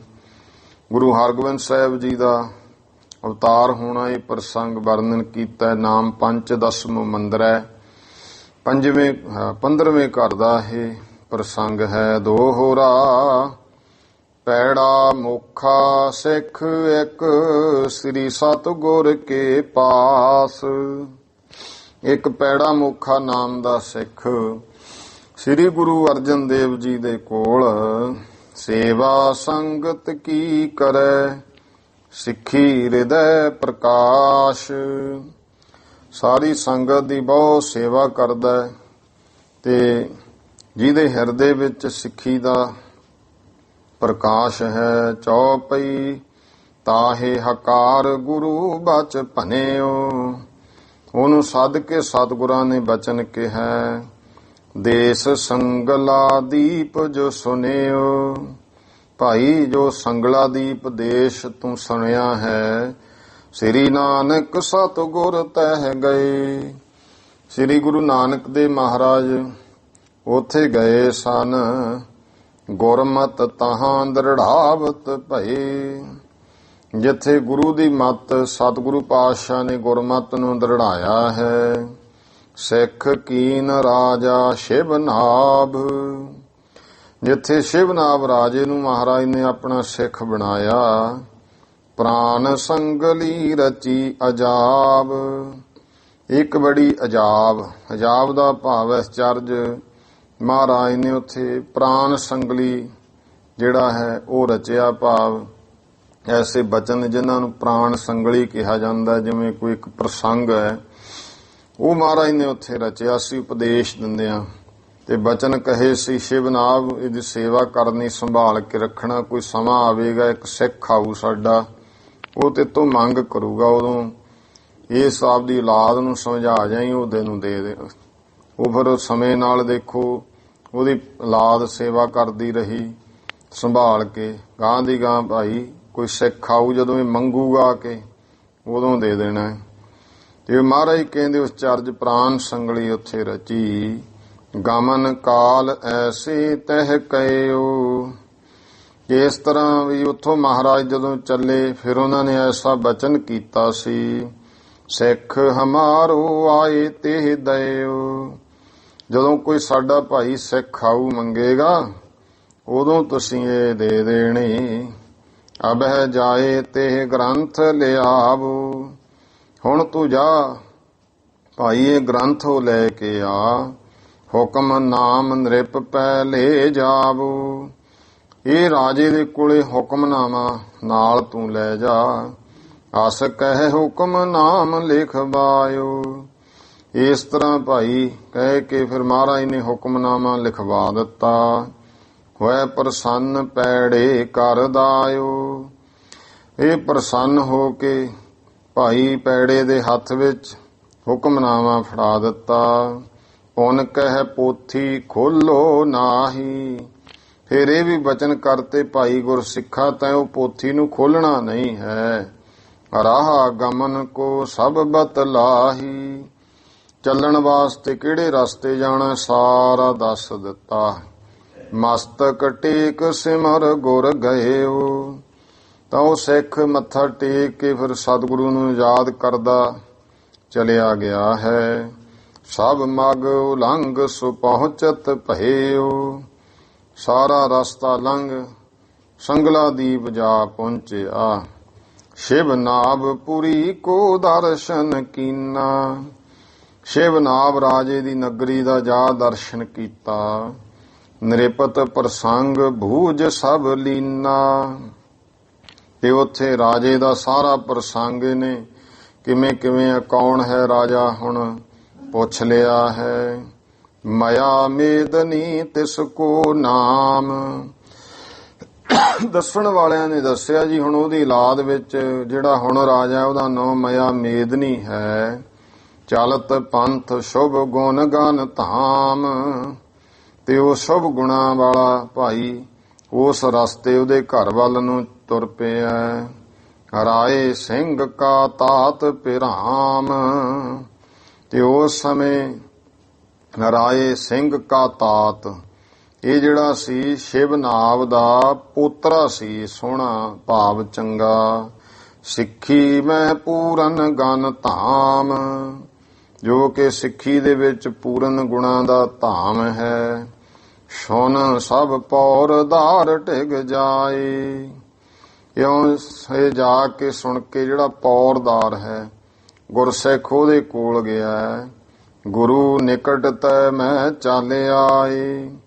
ਦੱਸਿਆ ਮੈਂ ਗੁਰੂ ਅਰਜਨ ਦੇਵ ਪਾਤਸ਼ਾਹ ਜੀ ਦੇ ਕੋਲੋਂ ਚੱਲ ਕੇ ਆਇਆ ਹਾਂ। ਲਿਖਿਓ ਹੁਕਮਨਾਮਾ ਮੈਂ ਲਿਆਇਓ। ਸਤਿਗੁਰੂ ਜੀ ਨੇ ਹੁਕਮਨਾਮਾ ਲਿਖਿਆ, ਉਹ ਮੈਂ ਲੈ ਕੇ ਆਇਆ ਹਾਂ।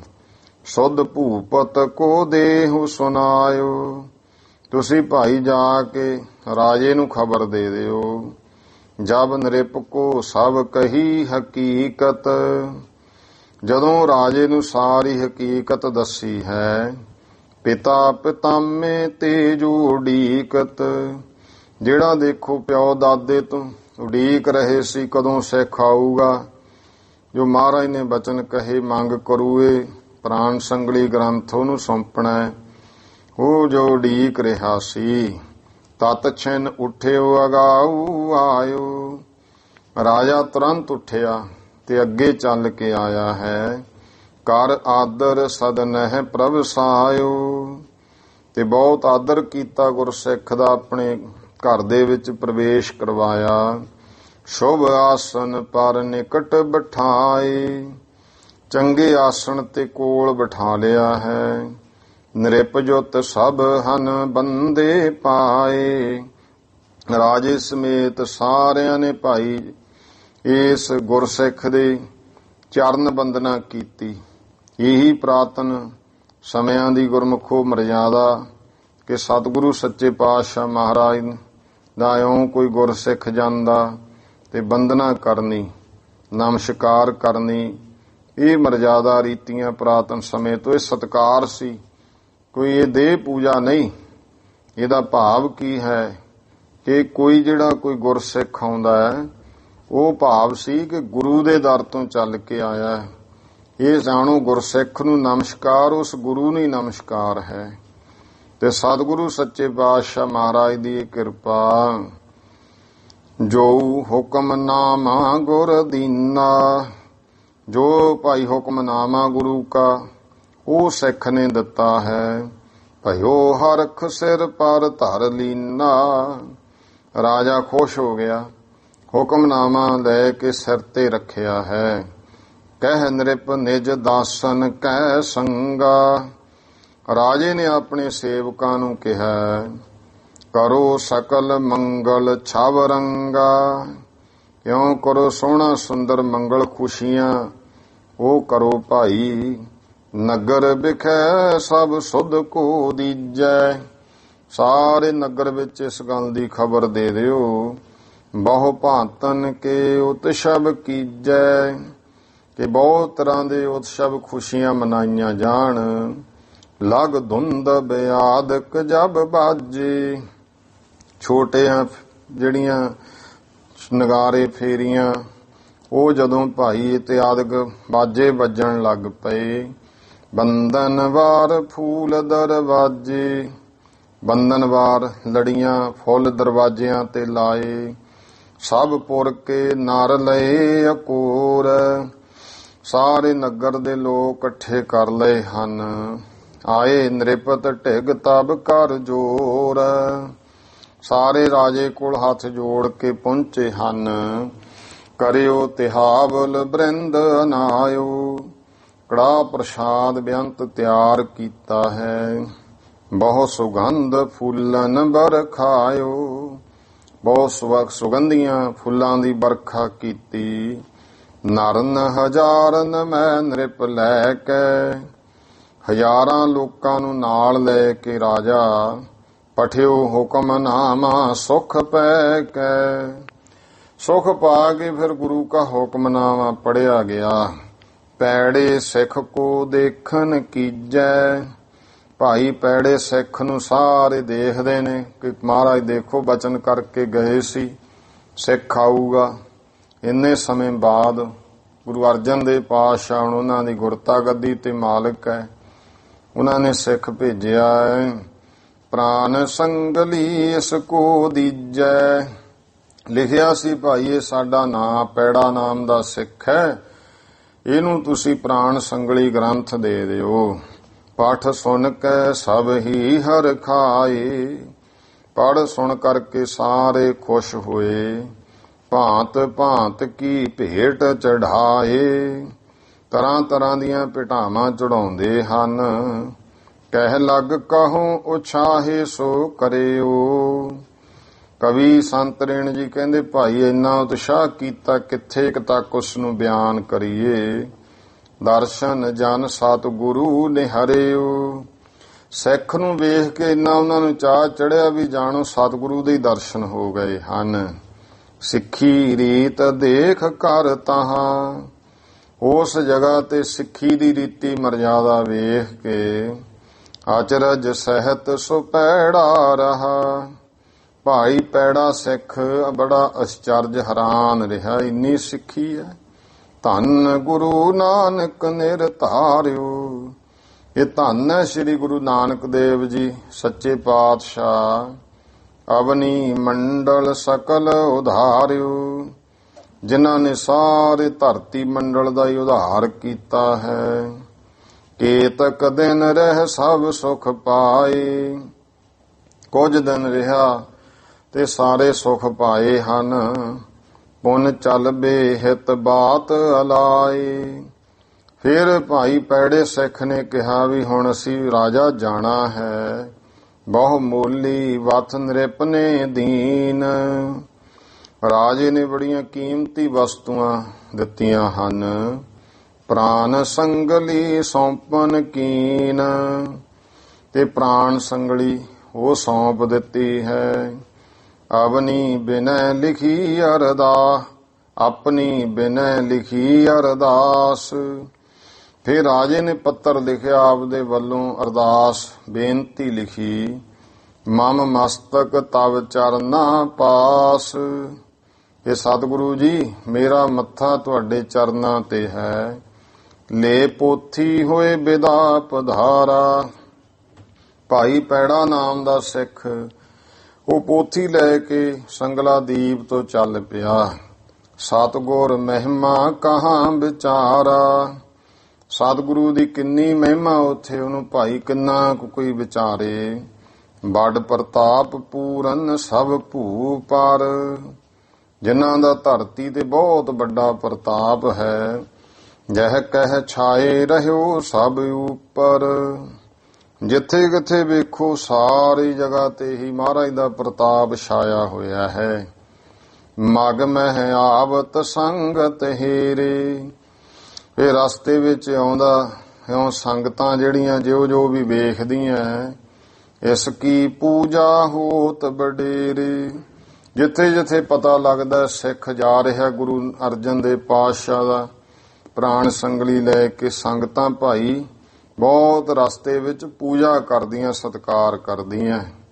ਕ੍ਰਮ ਕ੍ਰਮ ਲੰਘਿਓ ਪੰਥ ਵਿਸਾਲਾ। ਹੌਲੀ ਹੌਲੀ ਲੰਘਦਾ ਬਹੁਤ ਰਸਤਾ ਲੰਘ ਗਿਆ। ਗੰਗ ਸਮੀਪ ਆਏ ਜਿਸ ਕਾਲਾ। ਜਿਸ ਸਮੇਂ ਗੰਗਾ ਦੇ ਨੇੜੇ ਆ ਗਿਆ ਹੈ। ਏਕ ਸਾਧ ਤਾਂ ਕੋ ਤਬ ਦੇਖਾ। ਤਾਂ ਇੱਕ ਸਾਧ ਸੀ, ਉਹਨੇ ਉਸ ਸਮੇਂ ਵੇਖਿਆ। ਸਿਰ ਪੋਥੀ ਲਖ ਅਚਰਜ ਪੇਖਾ। ਸਿਰ ਤੇ ਪੋਥੀ ਧਰੀ ਹੈ ਸਿੱਖ ਨੇ, ਬੜਾ ਅਚਰਜ ਜੇ ਹੋ ਕੇ ਵੇਖਦਾ ਹੈ। ਨਿਰਾਧਾਰ ਪੋਥੀ ਸਿਰ ਆਵੇ। ਇਉਂ ਸਿਰ ਤੇ ਪੋਥੀ ਰੱਖ ਕੇ ਲਗਾਤਾਰ ਸਿੱਖ ਤੁਰਿਆ ਆਉਂਦਾ ਹੈ। ਦੇਖੀ ਸਾਧ ਨਾ ਕਿਸ ਦ੍ਰਿਸ਼ਟ ਆਵੇ। ਤੇ ਉਹ ਸਾਧ ਨੇ ਵੇਖਿਆ, ਤੇ ਇਸ ਤਰ੍ਹਾਂ ਉਹ ਕਿਉਂਕਿ ਸ਼ਕਤੀ ਵਾਲਾ ਕਿਸੇ ਨੂੰ ਨਜ਼ਰ ਨਹੀਂ ਸੀ ਆਉਂਦਾ। ਦਿਜ ਅਜਮਤ ਭਾਵਤ ਸਾਥ। ਕਿਉਂਕਿ ਪੂਰੀ ਅਜਮਤਾਂ ਕਰਾਮਾਤਾਂ ਦੇ ਨਾਲ ਹੈ। ਕਰ ਡੇਰਾ ਪੂਛੀ ਸਭ ਗਾਥ। ਉਹਨੇ ਨਾਲ ਨਾਲ ਤੁਰਿਆ ਆ ਤੇ ਇੱਕ ਜਗ੍ਹਾ ਡੇਰਾ ਭਾਵ ਰੁਕੇ, ਸਾਰੀ ਕਹਾਣੀ ਪੁੱਛੀ। ਕੌਣ ਅਹੋ ਤੁਮ ਕਹਿਤੇ ਆਏ। ਇਹ ਕੌਣ ਹੋ ਤੁਸੀਂ ਤੇ ਕਿੱਥੋਂ ਆਏ ਹੋ।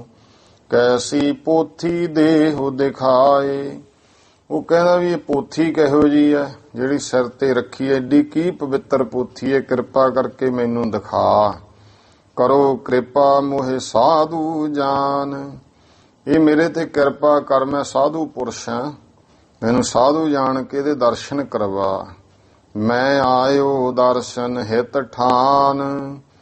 ਮੈਂ ਦਰਸ਼ਨ ਕਰਨ ਵਾਸਤੇ ਹੀ ਤੇਰੇ ਨਾਲ ਆਇਆ ਕਿ ਸੀਸ ਤੇ ਰੱਖੀ ਆਉਣਾ ਪੋਥੀ ਨੂੰ। ਸੁਣ ਕਰ ਪੈੜੇ ਬਿਨਤੀ ਠਾਨੀ। ਤਾਂ ਸੁਣ ਕੇ ਭਾਈ ਪੈੜੇ ਸਿੱਖ ਨੇ ਬੇਨਤੀ ਕਹੀ। ਸੰਗਲ ਦੀਪ ਤੇ ਪੋਥੀ ਆਨੀ। ਇਹ ਪੋਥੀ ਜੋ ਹੈ ਸੰਗਲਾ ਦੀਪ ਤੋਂ ਲਿਆਂਦੀ ਹੈ। ਅੰਮ੍ਰਿਤ ਸਰ ਗੁਰ ਅਰਜਨ ਧੀਰ। ਇਹ ਸ੍ਰੀ ਅੰਮ੍ਰਿਤਸਰ ਸਾਹਿਬ ਗੁਰੂ ਅਰਜਨ ਦੇਵ ਪਾਤਸ਼ਾਹ ਮਹਾਰਾਜ ਧੀਰ ਜਵਾਨ। ਚੱਲ ਦੇਖੋ ਤੁਮ ਤਿਨ ਕੇ ਤੀਰ। ਜੇ ਤੂੰ ਭਾਈ ਇਹ ਦੇਖਣੀ ਹੈ, ਪੋਥੀ ਦੇ ਦਰਸ਼ਨ ਕਰਨੇ ਹੈ, ਤਾਂ ਗੁਰੂ ਮਹਾਰਾਜ ਦੇ ਕੋਲ ਚੱਲ। ਉਹਨਾਂ ਨੂੰ ਕਹਿ ਦੀ ਉੱਥੇ ਦਰਸ਼ਨ ਕਰ ਲਈ, ਮੈਨੂੰ ਗੁਰੂ ਕਾ ਹੁਕਮ ਨਹੀਂ ਹੈ। ਇਹ ਫੇ ਕੀ ਹੋਇਆ ਉਹ ਰਸਤੇ ਵਿੱਚ, ਇਹ ਬਾਕੀ ਅਗਲਾ ਪ੍ਰਸੰਗ ਆਪਾਂ ਕੱਲ ਦੇ ਸਮੇਂ ਪੜ੍ਹਾਂ ਸੁਣਾਂਗੇ। ਹੁਣ ਸਮਾਪਤੀ ਦਾ ਟਾਈਮ ਹੋ ਗਿਆ ਹੈ। ਭੁੱਲ ਚੁੱਕ ਦੀ ਖਿਮਾ ਸਰਬੱਤ ਮਾਈ ਭਾਈ। ਉਚਾਰਨ ਕਰੋ ਜੀ ਵਾਹਿਗੁਰੂ ਨਾਮ ਜਹਾਜ ਹੈ, ਚੜੇ ਸੋ ਉਤਰੇ ਪਾਰ। ਜੋ ਸ਼ਰਧਾ ਕਰ ਸੇਵਦੇ, ਗੁਰ ਪਾਰੋ ਤਾਰਨ ਹਾਰ। ਵਾਹਿਗੁਰੂ ਜੀ ਕਾ ਖਾਲਸਾ, ਵਾਹਿਗੁਰੂ ਜੀ ਕੀ ਫਤਿਹ।